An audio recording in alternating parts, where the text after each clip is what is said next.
cheap, easy and budget-friendly recipes every week. On today's episode, we're making a really easy buttermilk waffles recipe. I've made this a heap of times. It's really easy.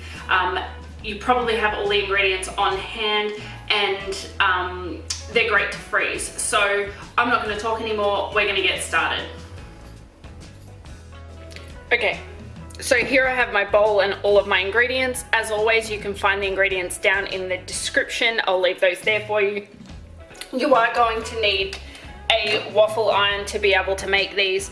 This is the one that I have. I picked it up at an op shop for I think it was somewhere between $5 and $7. I can't remember now. It was a few years ago. This one works great for us. I wasn't really prepared to spend $50, $60 on a waffle iron. So when I found this, that worked perfectly and I use it all the time. So if you can find one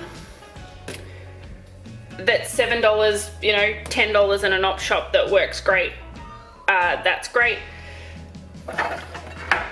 All right, let's make our batter and then we can get making our waffles. This is a really easy batter. So what we've got here is 2 cups of plain flour.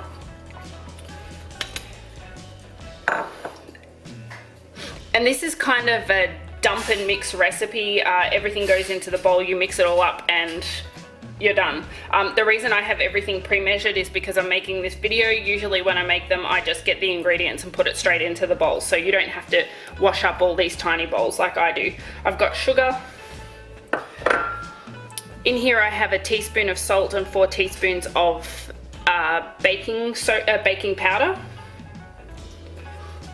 And that was 2 tablespoons of sugar that I just put in there. So I'm just going to quickly mix these dry ingredients.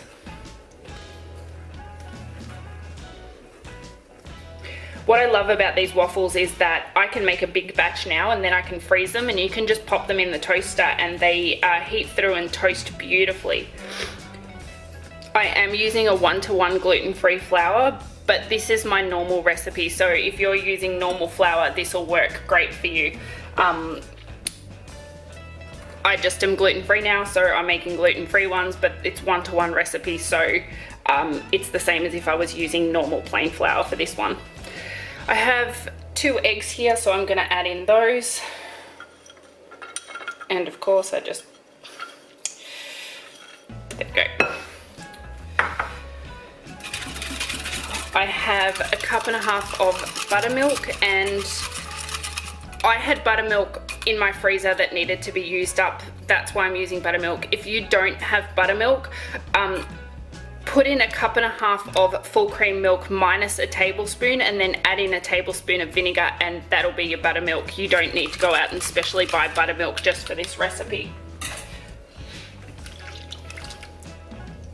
So I'll add in my buttermilk. Then I'll add my butter. So this is 1/3 cup of melted butter. And I'm actually quite impressed this time that I'm remembering to tell you the quantities of all the ingredients because I usually am not that organized. And finally we have, the recipe calls for a teaspoon of vanilla extract. I just have this paste, so I'm just going to squeeze in as much as I think and get it all over my bench at the same time. And now all I need to do is mix. And I've got my waffle iron preheating at the moment, so by the time that we've got this all mixed up beautifully, it will be ready to go and start baking these. I can hear that baking soda already getting to work, so hopefully this batch should be nice and fluffy. My green light is on my waffle maker, so that means we are ready to go. I want to make sure that my waffles don't stick, so I'm going to use some non-stick spray on my waffle iron. Really it depends on your waffle iron and whether it's non-stick, whether you can use spray on it. But there we go, I'm just going to lightly spray. And I have a cookie scoop. This is 1/4 cup. So if you don't have a cookie scoop or a muffin scoop or ice cream scoop like this, use 1/4 cup of batter, but I'm just going to use this. I actually find these really, really useful when doing stuff like this. So there we go. So I'm just going to spoon in or scoop in one of those and we're going to press this down and I'm going to bake these, I'm gonna leave them in for about 4 minutes. That's usually how long it takes in my waffle maker. I check them around 2 or 3 minutes just in case. This is what they look like after 2 minutes. I'm gonna let them go for a little bit longer because they're a little bit too light in color for me.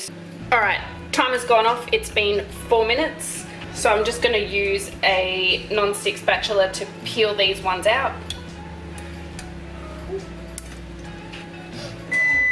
And that is what they look like. They will crispen up a little bit more. I probably could have left them in a little bit, but that's okay. We're gonna work with what we've got because when we do put them in the freezer, when we toast them, they will get even darker.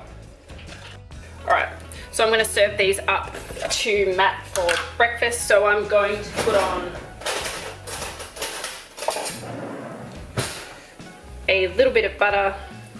Here is my homemade pancake syrup. I don't buy pancake or maple flavored syrup anymore since I learnt to make my own.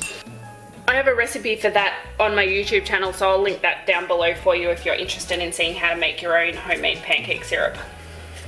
And of course you put on the toppings that you want. This is just a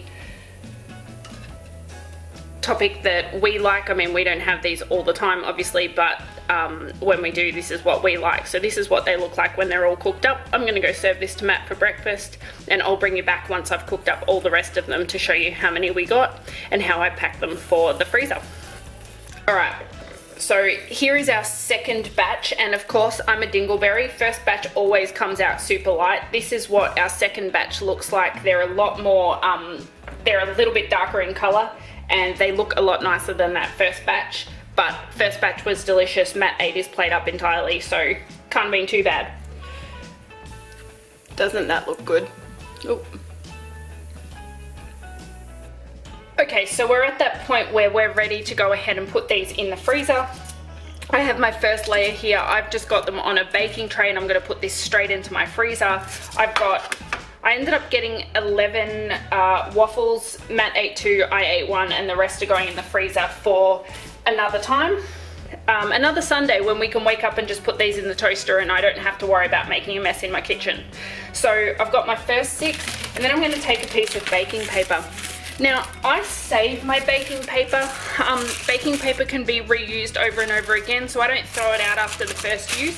I actually have this little plastic pocket here, and once I use it, I'll fold it up and put it in here so I can go and use it again. Obviously, if it's dirty, if it's burnt, if it's no good to save, I wouldn't. But if it's clean and dry and looks pretty much new, like this one, don't throw it out. It'll save you a little bit of money. So all I'm gonna do is put that on there, and we're gonna go and throw these into the freezer just like they are.